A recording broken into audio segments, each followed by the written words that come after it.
облечени най-красивите берковските двойки около селата и са тръгнали да играят гол хоро на този шериф Терипей Ага.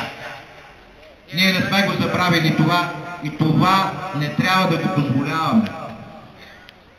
Защото препълнени ли се сега да дадеме банята с метали целият град, половин България, а не се знае какво ще стане след 10 години.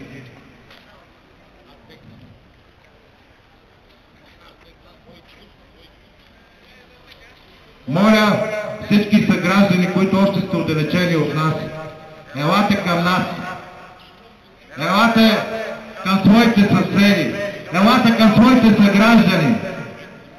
Не гледайте отстрани. С гледане отстрани отдолу ви казвам, няма да стане, няма да се получи. Също тези, които отдолу на масите пият спокойно кафе. Нали не искате утре да пиете турско кафе?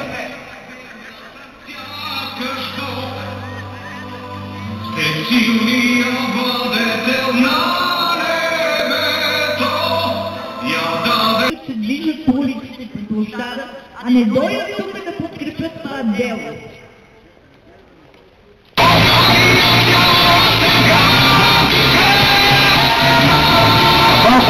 Искам да запознавам присъстващата телевизия тук.